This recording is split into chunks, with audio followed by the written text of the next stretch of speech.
स्वागत है आप सभी स्टूडेंट का जेएमबी स्टडी भारत में। तो आज हम स्टडी करते हैं अंगद सर के साथ कक्षा 9वीं की गणित के अध्याय 4 का दो चरों वाले रैखिक समीकरण का। ये दो चरों वाले रैखिक समीकरण का भाग 4 है, जिसमें हम जानेंगे प्रश्नावली 4.2 के भाग नंबर 2 को। इसमें हम प्रश्न क्रमांक 3 और क्रमांक 4 का संपूर्ण हल करेंगे। इससे पहले यदि आपने हमारे चैनल्स को सब्सक्राइब नहीं किया है तो प्लीज सब्सक्राइब कीजिए, ताकि इसी प्रकार के सभी वीडियो आपको सबसे पहले मिल सकें। चलिए तो हम देखते हैं प्रश्न क्रमांक 3 क्या कहता है। देखिए प्रश्न नंबर 3 हमें दिया गया है, बताइए कि निम्नलिखित हलों में कौन कौन समीकरण x - 2y = 4 के हल है और कौन कौन हल नहीं है।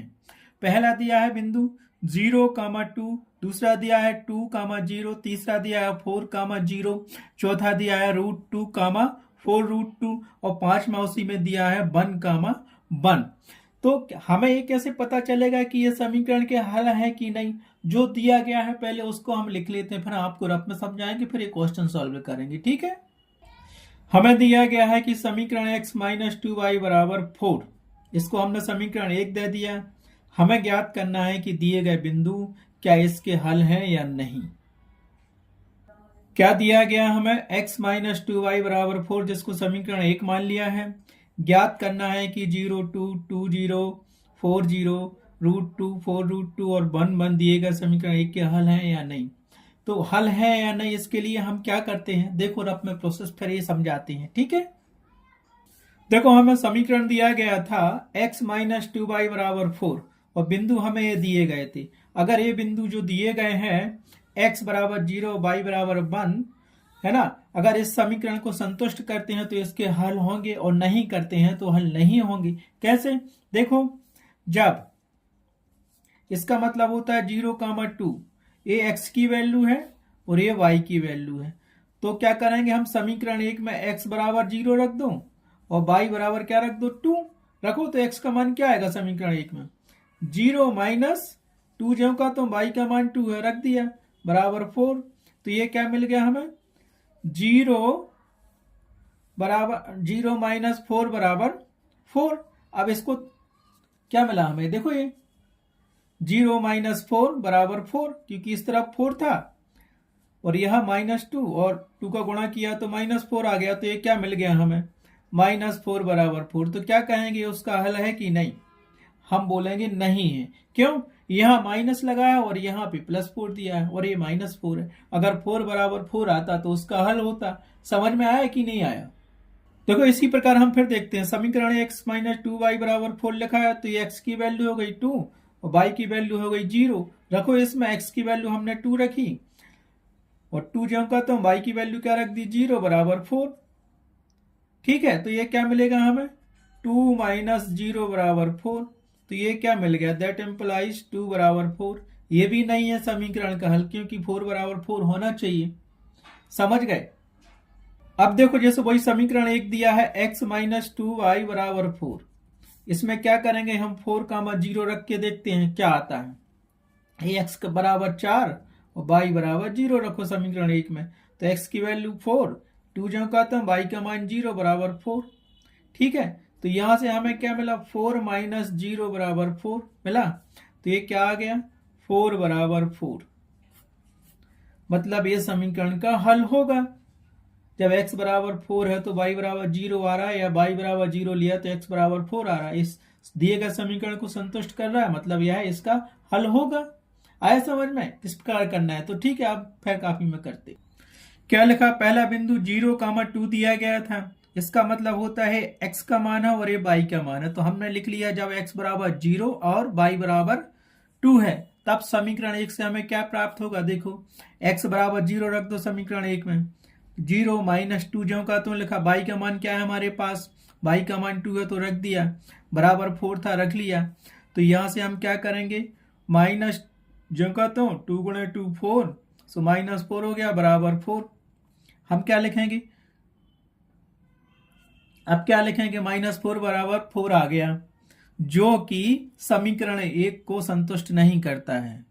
ठीक है, जो कि सत्य नहीं है या संभव नहीं है।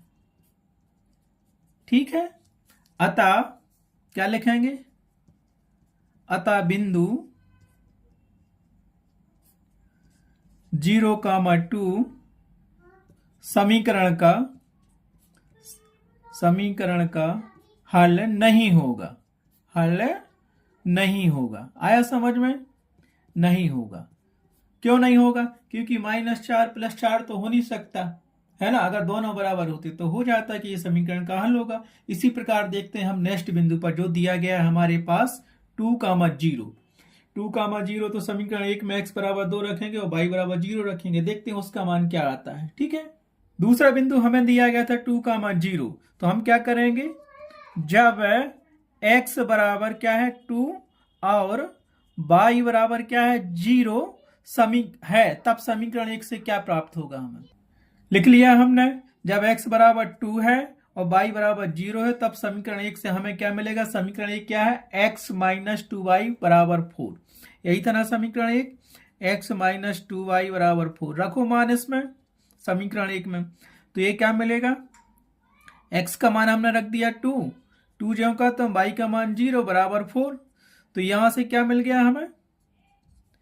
That implies 2 - 0 = 4। तो ये हमें क्या मिला? That implies 2 = 4। क्या 2 4 हो सकता है या 4 को हम 2 कह सकते हैं? नहीं, जो कि संभव नहीं है।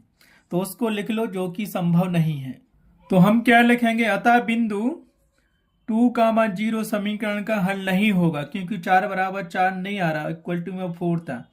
2 को हम 4 नहीं कह सकते हैं। ठीक है, इसी प्रकार तीसरा बिंदु हमें क्या दिया गया था? 4,0। तो उसको भी हम प्रूव करते हैं है कि नहीं हल इस समीकरण का। क्या लिखेंगे हम? तीसरे में बिंदु 4,0 अर्थात x = 4 और y = 0 लेने पर तब समीकरण 1 से हमें क्या प्राप्त होगा? समीकरण 1 तो वही दिया है x माइनस, जैसे ये दिया था x - 2y = 4। रखो इसमें मान x - 2y = 4। रखो समीकरण 1 4 तो यही है ना। तो यहां से क्या मिलेगा? x की वैल्यू 4 रख दो, -2 जो का तो y का मान 0 रखो, बराबर 4 था तो 4 ही लिख लिया। तो दैट एम्प्लाइज 4 - 2 का मल्टीपल 0 में होगा तो 0 आएगा और बराबर करेंगे हम 4। ठीक है, तो यहां से हमें क्या मिल गया? 4 = 4 जो कि संभव है। क्या है? 4 = 4 जो कि संभव है। अतः बिंदु 40 समीकरण का हल होगा। तो इसको हम क्या लिख सकते हैं? अतः बिंदु 4,0 समीकरण का हल है या होगा। पहला दूसरा तो नहीं हुआ, लेकिन ये सेटिस्फाई हो गया। 4 = 4 जो कि संभव है, होता ही है। अतः बिंदु 40 समीकरण का हल होता है। ठीक है, अब नेक्स्ट बिंदु देखते हैं क्या दिया है। अब नेक्स्ट बिंदु हमें क्या दिया है? √2, 4√2। इस पे पता करना है दिया गया समीकरण का हल है कि नहीं है। तो हम वही लिखेंगे, x = √2 रख दो और y = 4√2 रख दो। ठीक है, हमने क्या लिखा? जब x = √2 और y = 4√2 है तब समीकरण 1 से हमें क्या मिलेगा? समीकरण 1 हमारे पास दिया था x - 2y = 4। रखो x की वैल्यू हमें क्या मिलेगी? x की वैल्यू हमने रखी √2, माइनस किया 2 रखा, y की वैल्यू हमने क्या रख दी? 4√2 रख दी और बराबर 4 कर दिया। तो हमें यहां से क्या मिलेगा? दैट एम्प्लाइज ये क्या मिल जाएगा? यहां से देखो √2 - 2 का मल्टीपल इसमें हो गया तो क्या मिल गया? 8√2 मिल गया और बराबर हमें क्या मिल गया? 4 मिल गया। ठीक है, अब आगे देखो, इसको हल करो तो क्या मिलेगा? अगर √2 हम कॉमन लेंगे तो क्या मिल जाएगा? इन सबसे √2 कॉमन लिया तो क्या मिला? 1 - 8 = 4। तो यहां से क्या मिला? √2 और ये मिल गया -7 बराबर मिल गया 4। इतना मिला कि नहीं मिला? ठीक है, तो अब यहां से -7 को हम ऐसे लिख सकते हैं -7√2 = 4। अब -7√2 बराबर तो 4 के हो नहीं सकता, क्योंकि ये नेगेटिव वैल्यू है और ये पॉजिटिव वैल्यू है, जो कि संभव नहीं है। क्या लिखा हमने? जो कि संभव नहीं है। अतः दिए गए बिंदु समीकरण का हल नहीं होंगे। अतः क्या लिखेंगे? बिंदु √2, 4√2 समीकरण का हल नहीं होगा। अब नेक्स्ट देखते हैं 5 में इसमें क्या दिया है बिंदु, वो समीकरण का हल है कि नहीं। अब बिंदु हमें दिया है 1, 1, जब x बराबर 1 है और y बराबर 1 है तब समीकरण 1 से हम देखते हैं क्या मान आता है, इसका हल है कि नहीं। समीकरण 1 हमें क्या दिया गया था, x माइनस 2y बराबर 4। तो रखो x का मान 1 रख दिया, y का मान भी रख दिया 1 बराबर 4, यही मिलेगा। तो ये क्या मिलेगा हमें बताओ आप, 1 माइनस 2 बराबर 4। तो हमें यहाँ से क्या मिल गया, 1 माइनस टू घटेगा तो ये -1 मिलेगा और बराबर मिलेगा 4, जो क्या है, जो कि संभव नहीं है कि ऋण 1 प्लस 4 नहीं हो सकता है, तो हम लिखेंगे जो कि संभव नहीं है। हमने क्या लिखा, जो कि संभव नहीं है, क्योंकि ऋण 1 प्लस 4 नहीं हो सकता है, अतः बिंदु 1, 1 समीकरण का हल नहीं होंगे। अतः बिंदु 1, 1 समीकरण का हल नहीं होंगे। तो अब उत्तर लिखते हैं कि कौन कौन बिंदु समीकरण के हल हैं और कौन कौन नहीं है, तो उनको हम लिख लेते हैं उत्तर बराबर। मैं यहाँ ग्रीन पेन यूज करूंगा, आप वहां ब्लू या ब्लैक यूज करना, ठीक है। हमने क्या लिखा, बिंदु 4, 0 दिए गए समीकरण का हल है, जो कि तीसरे नंबर का है, और जो हल नहीं है उसको भी लिख लेते हैं। तो उत्तर क्या लिखा, बिंदु 4, 0 दिए गए समीकरण के क्या है, हल है। लेकिन बिंदु 2, 0, 0, 2, √2, 4 √2 व 1, 1 दिए गए समीकरण का हल नहीं है। इस प्रकार क्वेश्चन नंबर 3 हमारा कंप्लीट हुआ। अब चलते हैं क्वेश्चन नंबर 4 पर।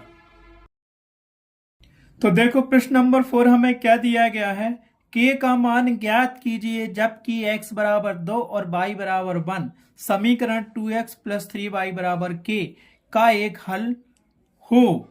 ठीक है, तो जो हमें दिया गया है वो लिख लेते हैं और जो ज्ञात करना है वो लिख लेते हैं। ठीक है, हमें दिया गया समीकरण 2x + 3y बराबर k, इसको हमने समीकरण 1 मान लिया, जिसका हल दिया गया है x बराबर 2 और y बराबर 1, इसका हल है। हमें क्या दिया गया है, जहां x बराबर 2 और y बराबर 1 समीकरण 1 का हल है, ज्ञात क्या करना है, k का मान ज्ञात करना है, तो वो भी लिख लेते हैं। ठीक है, हमें यही दिया गया था कि 2x + 3y बराबर k, जिसको हमने समीकरण 1 माना, और समीकरण 1 बिंदु 2, 1 पर इसका हल होता है। ठीक है, बिंदु 2, 1 समीकरण 1 का हल है और हमें ज्ञात करना है k का मान। तो हम क्या करेंगे, समीकरण 1 में x बराबर 2 और y बराबर 1 रख देंगे, क्योंकि ये बिंदु 2 और 1 उसके हल हैं।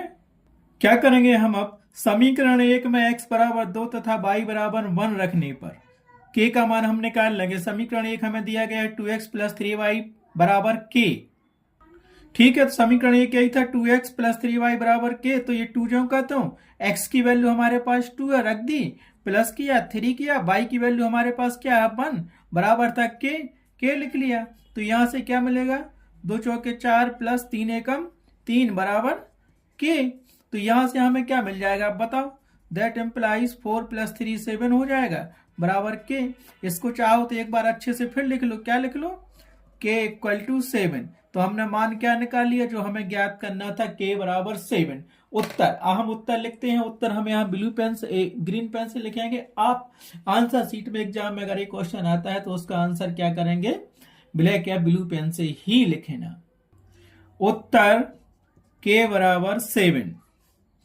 तो बिंदु x बराबर 2 तथा y बराबर 1 पर दिए गए समीकरण का मान आएगा 7। इस प्रकार से आपका अध्याय 4 का लास्ट क्वेश्चन नंबर 4 कंप्लीट हुआ, अर्थात अध्याय 4 ही कंप्लीट हो गया इन 4th पार्टों में। Thanks for watching my video. Next अध्याय के लिए नेक्स्ट वीडियो में देखते हैं हम।